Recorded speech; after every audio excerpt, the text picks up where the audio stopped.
Good morning. We'll start with a chant done in English. As you all know, my Sanskrit is just like, ugh. Lead us from the unreal to the real. Lead us from darkness to light. Lead us from death to immortality. Light us through and through. Guide us evermore with thy loving presence. Om Shanti, Shanti, Shanti. Today we're going to talk about obstacle or opportunity. And many of us have obstacles in our life. But how do we define obstacles? They are either physical, emotional, spiritual. And what are obstacles? Yeah, I think, I'm going to interrupt a minute. I think Steve's waiting outside for the kids. Boys, you can go outside, okay? This is going to get boring for you.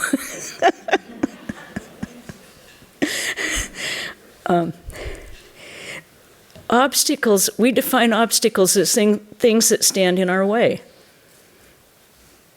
Don't we? Things that thwart our desires. We have things we want to do, we have things we feel are necessary. And in the physical world, things get in the way. And they can be very frustrating, or we can use them as opportunities.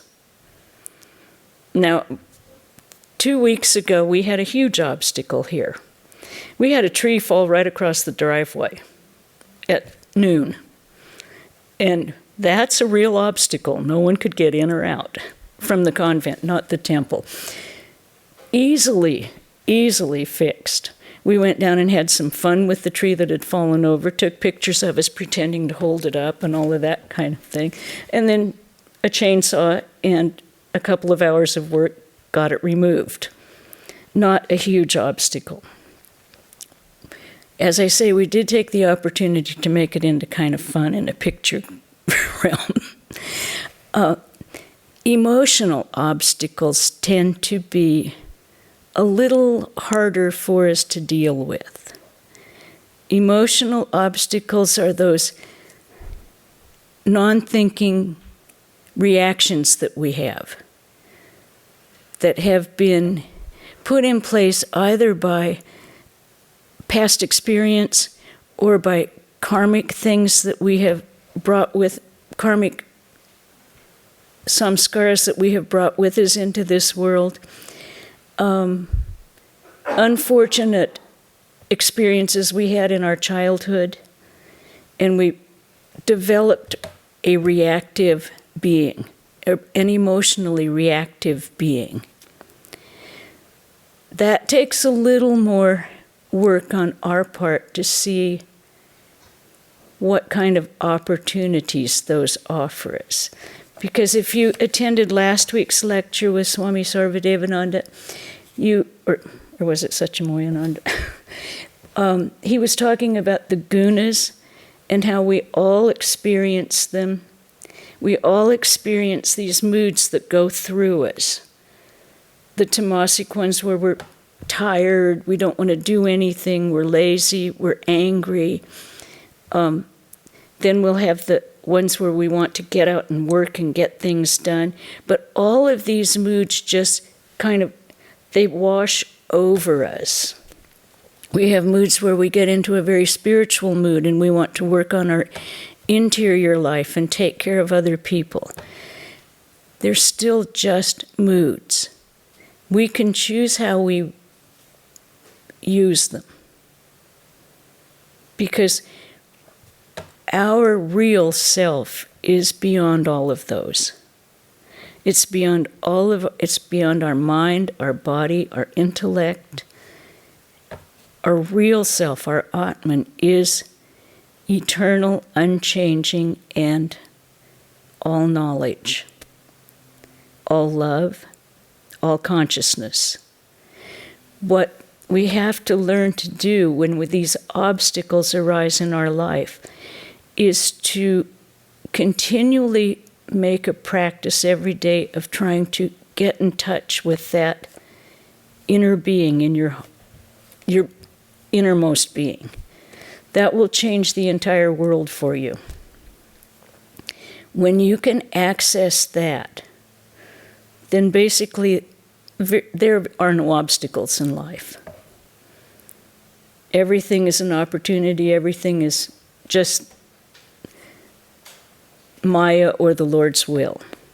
They're not obstacles anymore. But how do we do that? That's the tough part. First of all, we set a goal saying that's what we would like to access. We have to know where we're going. We have to know what we're after. You have to do that in work. When you have a job, you have to know what result you want. You don't just go in and say, well, I'm going to hammer these nails in until maybe something happens. We have a plan. We don't go out and say, maybe I'll cut a few branches off this tree and see where it goes. We'd be afloat and we would never get anywhere. So we make a plan. We say, I'm going to build a shed for the chickens. Now you have a definite plan there, right? So you go step by step to get there. You have a definite plan in saying, I want to, be able to walk 10 miles every day. But you don't start doing it. You get a goal in mind and you head for it. And that's our first obstacle, setting the goal. So often we don't do that. We have this feeling that things are going to take care of themselves and everything will be all right if we just don't disturb the flow. Life doesn't work that way. We all have to have a direction we're going in. So, obstacles will arise. People will get in your way. They will try and thwart it will seem as if they are trying to thwart you. It will seem as if things stand in your way. If we look really carefully at the things that we call obstacles, they're nothing but events. It's an event that happens. The event may be someone, I saw an event may happen where someone, you say, good morning, and they go, ugh. Now, that's just an event. And we immediately pile on emotional baggage. Well, they did that because they hate me. They don't like me. But that's our emotional baggage that we're putting onto an event. It's like the tree fell, so is God punishing us? No, the tree fell down. We don't know why yet, but hopefully we'll find out. We put on, someone honks at you on the freeway, an event. Were you going too slow? Were you going too fast? You can look at it and say, well, was I in the way or was it just a bad mood for them? Most of the obstacles we encounter in the physical realm are simply our interpretation of an event. Now, every single person has a different interpretation. We'll all be in the same room and have something happen, and every one of us will see it a little differently. Every one of us will take something away from it that the person sitting next to you didn't even hear or see. But that's just the way people are and life is. This is Maya. It is not truth. It is the illusion that we are all in a play, and we are playing our roles. But it is not the truth of existence. Now, do you all feel like you're playing your role in this world? Aldous Huxley said it way better than I can say it. And I will read as many... Are most of you familiar with his book, The Perennial Philosophy? If you're not, it doesn't matter. Perennial Philosophy, here's briefly what it is. And I'm going to read this. It's a little confusing. The purpose of human life is the discovery of truth, the unitive knowledge of Godhead. The degree to which this unitive knowledge is achieved here on earth determines the degree to which it will be enjoyed in the posthumous state. Contemplation of truth is the end. Action is the means. In India, China, ancient Greece, Christian Europe, this was regarded as the most obvious and axiomatic piece of orthodoxy. The invention of the steam engine produced a revolution, not merely in industrial techniques, but also, and much more significantly, in philosophy. Because machines could be made progressively more and more efficient, Western man came to believe that men and societies would automatically register a corresponding moral and spiritual improvement. Attention and allegiance came to be paid not to eternity, but to a utopian future. And this is the important part, I think. External circumstances came to be regarded as more important than the states of mind about these external circumstances. And the end of human life was held to be action, and contemplation as a means to that. Just the opposite of what ancient societies felt. These false and historically aberrant and heretical doctrines are now systematically taught in our schools and repeated day in, day out by those anonymous writers of advertising, who more than any other teachers provide European and American adults with their current philosophy. This is what Huxley, who was quite a philosopher, felt was happening. I don't know whether you agree with it or not, but I do think that our world has become very focused on the external. And we seem to think that by changing the external, we can become content and happy.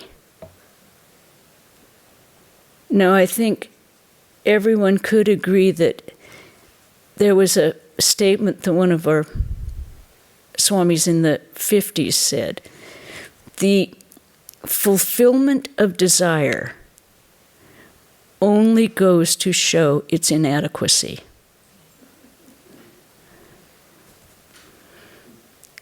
Now, how many of you have we've all done this. If I could just, for me, it's always, if I could just lose that 10 pounds, everything would be fine. Well, I've lost it probably 50 times. It's not just fine, it's just the way it is. It hasn't made me happier, it hasn't made me sadder, it hasn't made me anything but just up and down and up and down and up and down.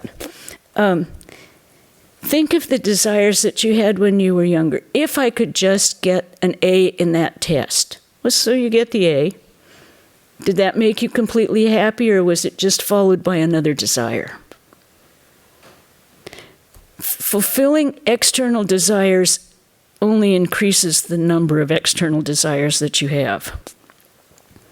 It's an ever-increasing problem that we have.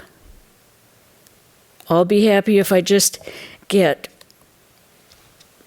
$5,000 more a month. We get the $5,000 more a month, and what? Suddenly you need another $5,000, or you need $10,000, or you need a new car.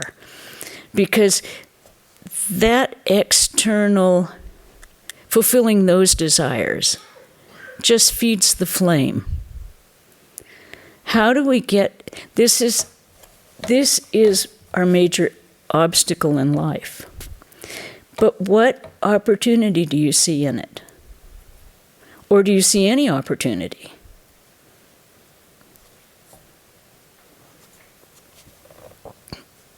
Okay, the way my feeling is every time we see those obstacles arise, take a breath, actually look at your situation and say, will it make me more content? Will it make me happier? Or will it just be? What can make me happier or more content? There's a movement that's kind of started in today's youth where they're not going after the most amount of money. They're going after a lifestyle that makes them fulfilled. And in many ways, I've talked to people, and they're getting back into the kind of barter system. Well, I can do this, and then we'll trade, which is making them happier. It's not quite as competitive or as demanding on their energies. I mean, it is, and they're working hard. They don't mind, none of them mind the hard work. It's the lack of interior fulfillment. And I think that's what Joseph Campbell was saying when he said, follow your bliss, find it. And then none of life is an obstacle. Not anything in life, because you're doing what fulfills you inside. Now, sure, it's not going to be easy all the time. It's not going to be like, oh, I'm just kind of waltzing through life and everything goes my way. No, that's not the way of Maya.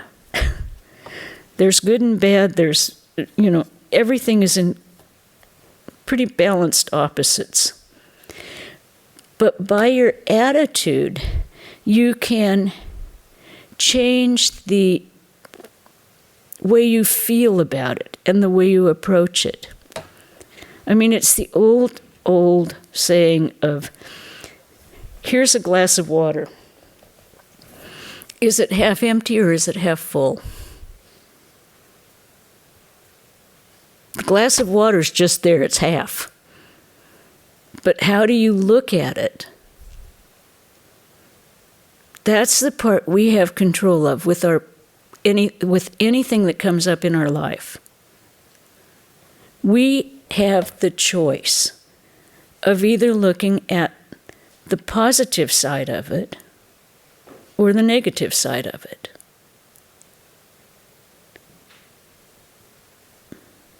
So we are actually in charge of whether we're happy in this world or not. It's really up to us. Abraham Lincoln said it perfectly. Every man's just about as happy as he wants to be. We have zones of comfort. And sometimes our zones of comfort are in misery, or being the victim, or everyone's out to get me. And that's where we feel most comfortable. I don't know why. It may be things that happened in your youth. It may be happened in your past life. Who knows? But that zone of comfort does not have to be yours. You can look at this and say, no, I am not going to take part in this. I am going to look at the positive side. Now, I mean, Santa Barbara had a whole bunch of negative things happen. I mean, a whole bunch of people lost their homes, they lost everything they owned, but it was some lost their lives.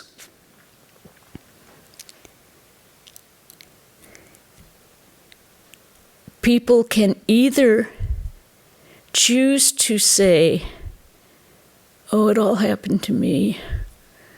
Oh, poor me. Or they can choose to say, okay, what do I have now? And where am I going? And I've seen both, and both are valid. But we have the choice to make on what you want out of life, what I want out of life. It really is up to us, because the Atman, or the soul, this is what we're trying to find. This is the truth, the Atman and the soul, the divinity within us. And in the Gita they say, know the self, unborn, undying, never ceasing, never beginning, deathless, birthless, unchanging forever. How can it die, the death of the body? Not wounded by weapons, not burned by fire, not dried by the wind, not wetted by water. Such is the soul, changeless, eternal, forever and ever. Now, when we can feel that, what do we have to fear? It's like Swamiji said, be bold, be fearless. What do you have to fear? If you can identify or practice identifying with that interior, changeless, eternal being that never ceases to exist. And that, to me, is the basic purpose of life. I mean, I wouldn't be here if I didn't believe that. And I think most of you who come to the Vedanta Temple believe that also. And we get a certain degree, a certain steadfastness in our belief of that and our faith in it. And as our faith grows grows stronger and stronger, we are fearless. What do we have to fear? Yes, every one of our bodies is going to die. That's inevitable. Someone said, oh, I've got a terminal disease. Well, we all do. It's called life. We're born, we're going to die. Now, how we prepare for that or how we face it is our choice. Our bodies are not going to last forever, thank God. Mine is like an old car needing more and more attention. Old cars need a little fixing up every now and then. New tires, new knees, whatever. But it's not going to last forever. And I'm glad it's not.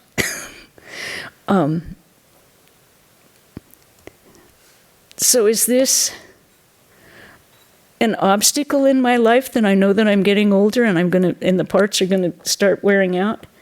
No. I'm looking at it as an opportunity to release the attachment to this,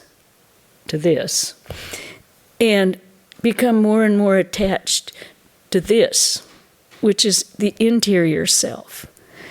And that opportunity becomes more and more in your face if you have difficulties. If you face illnesses or if you face disasters, yes, They're terrible. But it is an opportunity to look deep inside yourself and say, what is real? What is the truth of my being? Who am I? And that, I think, is one of the biggest blessings that we have in our disasters and ill health and broken bones and failed relationships. That is our opportunity to look deeply within and say, is it the true love and happiness and contentment that is possible? You know, I was talking to someone and they said, well, there's always something missing. And I thought, yeah, okay. But what I feel is missing is that identification with the God within. Because as soon as we can make that identification, you are completely filled. Completely and absolutely filled. There is nothing missing. And you don't need anything else. It doesn't matter if it comes or not, but you don't need it and want it because you are full. And I think that, to my mind, that's what all of us would like to have, is not have that kind of, what's missing in this lab? We don't take pictures in the temple. Okay. Like me up here at the lecture. Forget it. Sorry. We don't take anything for granted when we're full like that, because everything is God. So you actually enjoy life to the fullest. There's nothing that you left to desire. You are completely full, and everything is a bonus and a wonderful occurrence. Everything. And you are content with whatever, because there's nothing left to fill. So, but as they say, how do we do it? How do we do that? Nice to hear, huh? Okay, we start with slow steps. We decide that's what we want. And that's the first big step. Now, how do I get there? Well, we each find a path that we can follow. Usually and historically, it has been religion. It doesn't matter what religion, the one that your heart responds to. You can be the best Jew in the world, the best Christian in the world, the best Hindu in the world, the best Muslim in the world, the best Buddhist in the world. Just be the best at the path you choose. And how can you do that? Well, each religion will tell you in their own tradition. If you happen to believe like we do, that all paths lead to the same God, then we have a how-to. It's called the Yoga Aphorisms. And the how-to can be applied to any of the major religions. It's like a manual on how to use a basic computer. Not the individual ones, but the basic. You have morality, you have the yamas and the niyamas, external morality, internal morality, and cleanliness. Then you go on and you use discrimination, meditation. We have, Swamiji has added karma yoga and bhakti yoga. So we have Raja Yoga, Jnana Yoga, Karma Yoga, Bhakti Yoga. Now I know you've heard these names before. Raja Yoga is meditation, mind control. Most everyone will need a teacher in their path, whatever their path is. We call, in this path it's a guru, or someone that you talk to who tells you how to do it. Gives you a phrase to say over and over again and tells you to concentrate on that. If it's Buddhist, go to a Buddhist teacher and find out. Or you can go to a Vedanta teacher and they'll probably give you a Buddhist mantra. Christians, the same thing. I've been reading a lot about Christian meditation now. They have taken it up, have decided that it was missing in their practices, and now there's a lot of literature written on Christian meditation. Islam, you have the 5 calls to prayer. That is constant remembrance of God. Constant, every single day. Devoutly remembering God. All paths lead to the same truth. We happen to be born in different parts of the world, speak different languages, and had different customs. But we're all worshiping the same thing. These will remove the obstacles in your life. Traditionally, this is how you get started. You will have, once you start practicing the control of your own mind, you start looking at it.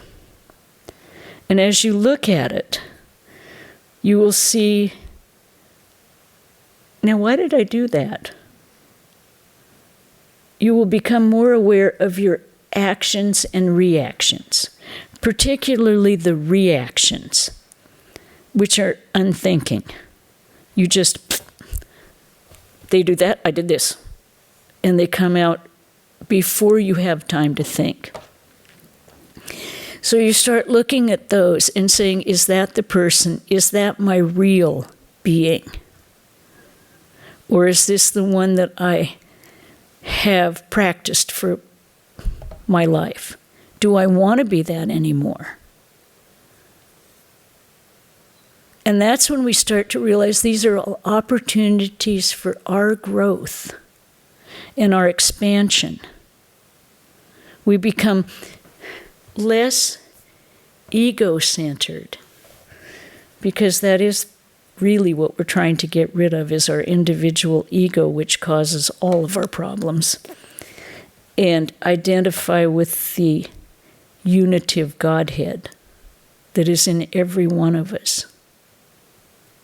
As soon as we can identify with that unity of Godhead, as Aldous Huxley said, or with divine consciousness, then every person you see, everything you see, is you.